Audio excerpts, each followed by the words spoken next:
Hey, this is Yusuf Abraham. I'm going to show you how to offboard clients and check for plagiarized content. Let's take a look at our document. I created this document called Plagiarized Content. This is a list of all of our clients who have quit in 2021 all the way back to 2016. The list is comprehensive. It has 117, I believe, so far, 118. And we basically list if we have taken off their numbers from Twilio, their Yext, or their SERPs. And if they have, we check for content plagiarism. If they've copied it, we write it in. We send the client an email of which pages the content is found on, and that they need to take it off. Some of them we have a checklist that I've already completed. Some of them we still need to go through. So basically, have a look if it's marked as a check mark by the checklist and it says what we've taken off. Then we can go back and see if there's anything else that I haven't taken off yet, or if they just don't have, let's say, a SERPs or the number or Yext. All right. So let's take a look at a client who is about to leave or is left already. I guess if you scroll further down, you'll be able to see. So let's see like one of these, which we don't have any idea of what they're up to. We have to check first of all if they're still a client of ours. So this client has left because there's no services listed over here. So what we want to do now is basically check. So if we click on the wrench, we can see their SERPs if they have any. We'll click on SERPs over here, and we can see that they are paused because under pause it says true. If they said false, we would just basically select all and click pause. In this case, they are paused already, so there's nothing to do. If there were more than 100 pages, or 100 entries, I should say, let's say there's 108, we'd scroll down and would click the arrow over to make sure that we get the next level, the next page over to be paused. All right. So that's for SERPs. The next thing we want to check is for Yext. To check on Yext, all we need to do is go to V3. The other way is to go onto our SAS tool. I'll show you how to do that. All right, and once it's loaded, hit on hours.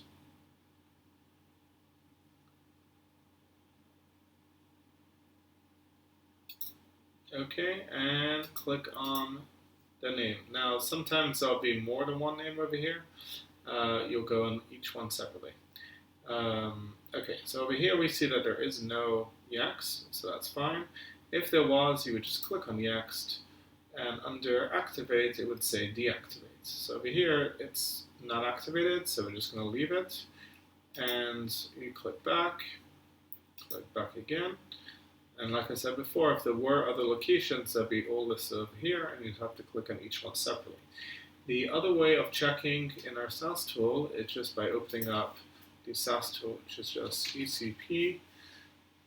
And it should come up as, let's see, it's this one, app at EyeCarePro.net. And you can also search for it over here. So this particular client is called Dr. Gina Davis. So we're just going to paste in her name to SAS. So we just grab the name from here, copy it. Where do we put SAS? Right here. And this will be a list of every single account EyeCarePro has. So it's just easier just to paste in the right name, make sure there's no space, and then we get the exact account. If you're not sure, like for example, sometimes there's an account called Complete EyeCare, right? There's a whole bunch of them. You just basically need to go through and double check. Like if this was, you'd click on it and then it would show you the address, right, under hours. And then you'd have to just check if that was the same as, the account that you're trying to do, because we don't want to take off the wrong account. So in this case, we're not looking at Complete EyeCare, we're looking at Dr. Gina. So let's go back and get Dr. Gina in. And let's check if they're on Yext. Again, over here, we'll just go to, let's see, general info. Nope. Okay, I don't really use the SAS tool to turn this off, but I would assume it would be, yeah, okay, under locations. And again, if you needed to over here, you can create a second location for adding to Yext. But over here, we know that it's already not activated because we saw before in the backend that it doesn't have Yext. Okay, but if it did, then this is where you would be turning it off. All right. Now, so that's two things I've shown you. The third thing is the Twilio number. If they had one, you'd look under locations. This one doesn't have because the phone number matches. Well, let's choose another account, but let's just finish this one off. So in this case, if we were worried about them taking our content, we'd also look on their new page. In this case, they don't even have a website. So we'll just make a note over here, unless they've changed the domain name, that this one will make a note under here. There's none, and we've checked everything. Okay, and we'll just make a note, you know, website expired or something, just so we know that we don't need to look at this one again. And if you want, you can just kind of put a strike through over here to just so you know that it's completely done. All right, let's take a look at the next one, I suppose, just to see if we get a variety of different ones. Let's close all those. Again, we can see that they're not a client. Let's take a look and see if they have any SERPs.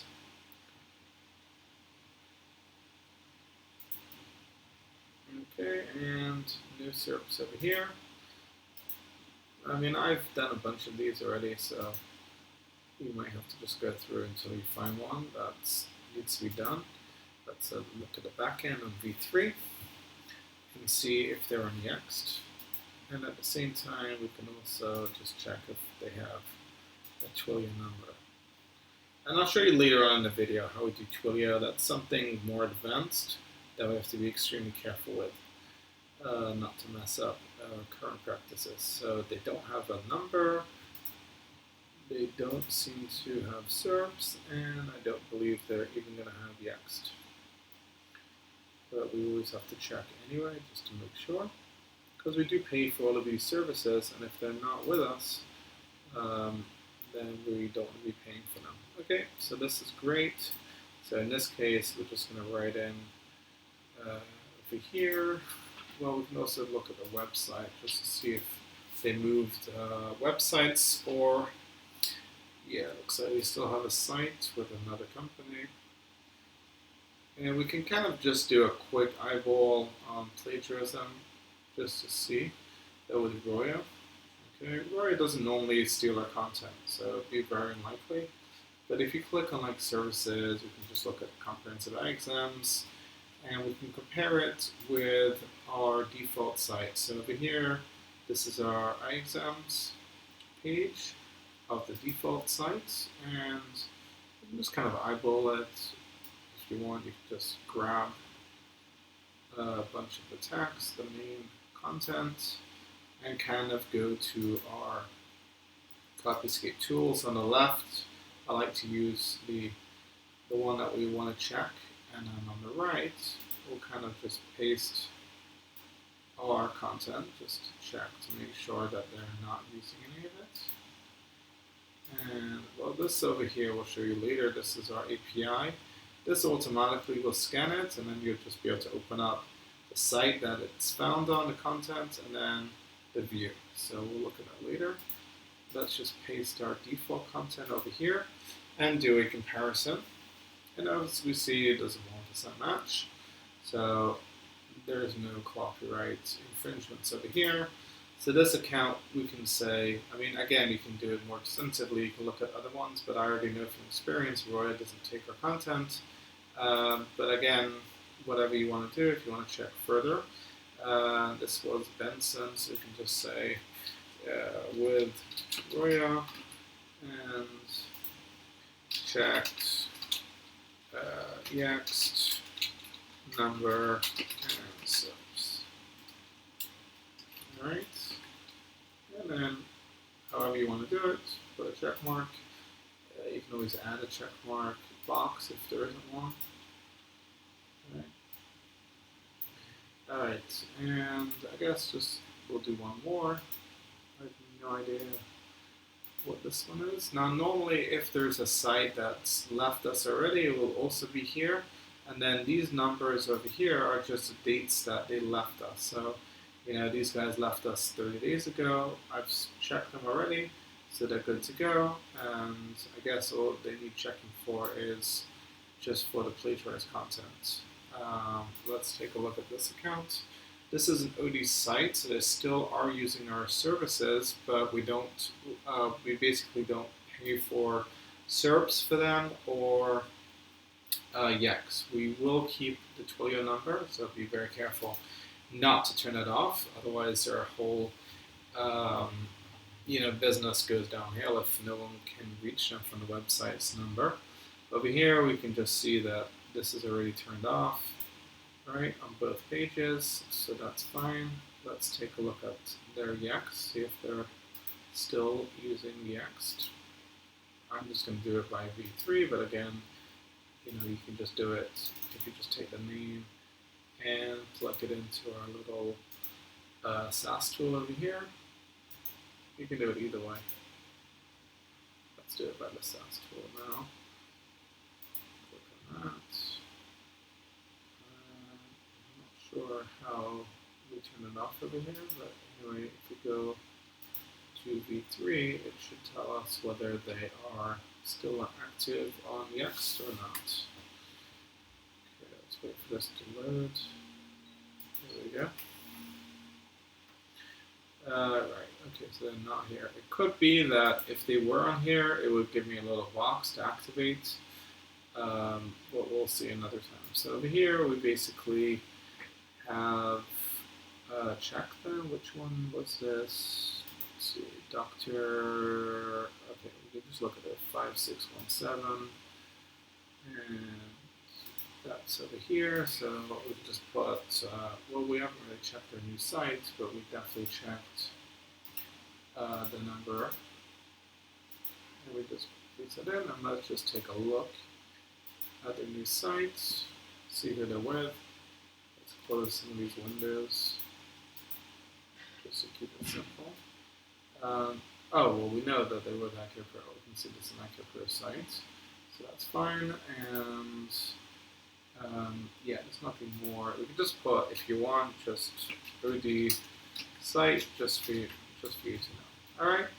Now let's take one that I guess left us a couple days ago. This is May 5th today, so this was last week or this week. Alright, so they're not using our services. So let's see if they're still on Yext or SERPs or number. So yeah, we'll just click on the wrench to get the SERPs. Click on SERPs. And then that should open up, and someone's deleted them all. So it's very likely that there isn't any of their services that we're paying for. But again, we just need to double check. Let's go to V3 and just check their, okay, they don't have any cool tracking numbers. Let's also open up their website. Just to get an idea of what they're up to. Just to see if they've got a new company. It looks like they're with My Eye Doctor, so they don't have their own website. It's basically just My Eye Doctor, which is a doctor listing. So it's a directory. So yeah, they're probably not even on Yext. I'd be very surprised. Right? Okay, so we can just make a note of that. These guys are, we checked them and they are no number, SERPs, or Yext. And I guess you could just say, with My Eye Doctor. Okay, and then this one I don't have to worry about because there's no content anyway. So we just put a strike through over here, and then we're done.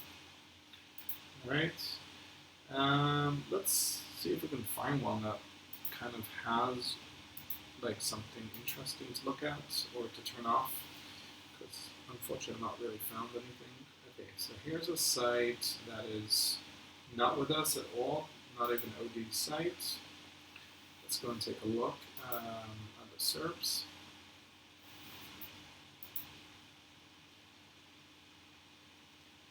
Okay, again, not a good comparison. Let me find one that we can look at to give us a good comparison of how to do the work. I think this account, Chattanooga EyeCare. Let's take a look at them. So yeah, so they've got a Twilio number, call track number over here. This is their regular number. Let's take a look. Okay, so let's first of all let's open up their SERPs. Click on the wrench. Then when this opens, SERPs. Okay, so here we have the SERPs are not paused, and there's 2 pages. So I like to just click 100 just so we can get everything on one page. Select all and pause, and then it should turn from false to true. Check that. If there's more pages, go forward to make sure that every page gets paused. The next thing we can do is go into the back end and check if they are paused in their Yext.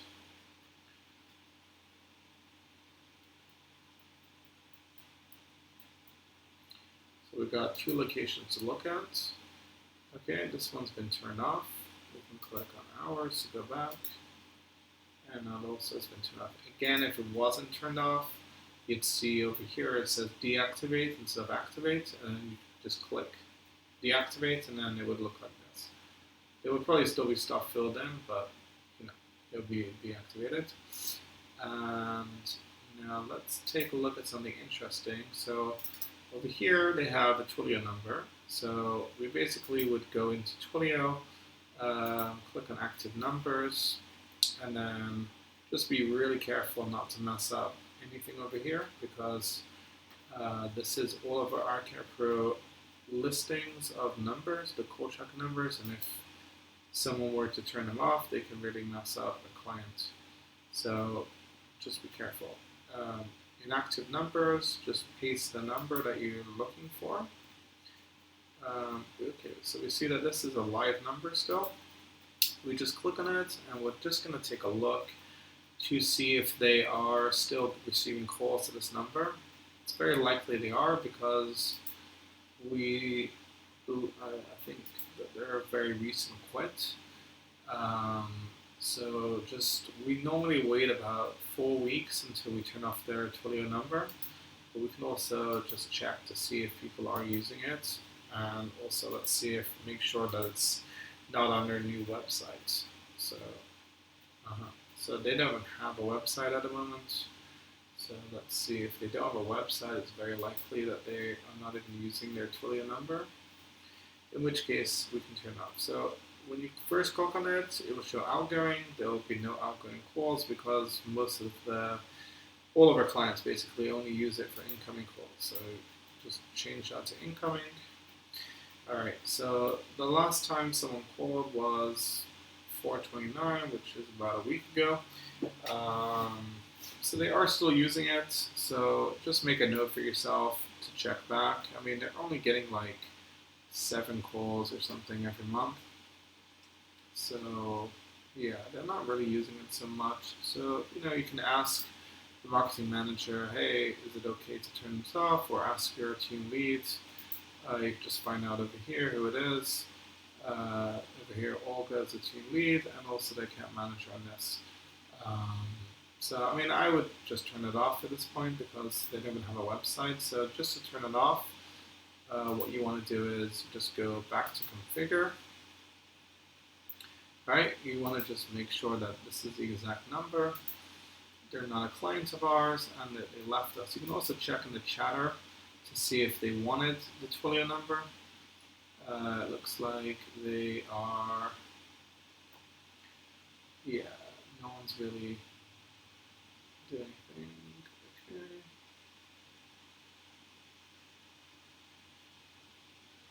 Okay, so in this case, I don't think it's a problem to take the number off. I'm going to take it off, but obviously check to make sure that's okay. So just to show you how to take it off, it's very, very easy. Just double check that this is the correct number. Let's close that. So it's the ending 2020, so 397-2020. We pasted that in already over here, and all you need to do is just basically click release this number. So I don't know why I went back to the call log. I was just going to be very cautious and just double check, but I realized this is fine. I'm just going to click release this number. It's going to ask me, do I want to release it? Yes. Release the number, and that's it. The number is released. And if, God forbid, if you ever made a mistake or anything, you have a certain amount of time to buy the number back by clicking on the release numbers. But hopefully you won't ever have taken a number off that you didn't mean to. Okay, but this is where the numbers would be living for like 10 days or something. All right, next thing we'll check is content. So this is not a great site for content plagiarism because they don't have a site. Let's just make a note of this one that we checked all their stuff. So let's put it over here. Okay, and we release the number. Again, you don't have to say released, but that's what I do, just to make sure that I know. And I can make a note over here. No site. So there's nothing more to check, and once there's nothing more to check, we can just basically strike it through, and that's it. Let's take one more look at another site, just to get an idea. Okay, so look, let's take a look at this one anyway. Even though they're an EyeCarePro client still, but this is just what we would be doing to compare had they not been an EyeCarePro client. Again, look at all the services. This is a specialty client, so they're going to have all of these, vision therapy, myopia, scleral lenses. Normally, these are the pages that get plagiarized the most. So let's just take the common one, which is comprehensive eye exams. Again, this is an EyeCarePro client, so you'll see a very high percentage of copyrighted to our main page because of how we do it. Just click on the comparison tool, paste it in, take from our eye exams. This is our default content. Paste it in. We have other default contents, but this is the main one. And again, you'll see 56% copied, or 55 actually. There's a lot of stuff we can add in, but it looks like someone's kind of changed around a little bit. And yeah, you see, this is the same as that. And then that's pretty much it. So if this was copied, we would just basically inform the client that this URL over here has copyrighted content, please remove it, and that's pretty much what we do. So hopefully that should give you a good idea, an indication of how to manage all of our offboarding and content management, plagiarized stuff, and yeah, pretty much keep it going. Hopefully there won't be any more quits, but if there are, you can always just pull this down and add in any new URLs over here. Like if this was a quit, you would just kind of paste this in over here, and then you'd be able to take the URL over here, you add in the name, and then write in the date that they're quitting over here. So yeah, that's pretty much it. Thank you for listening, and have a great day.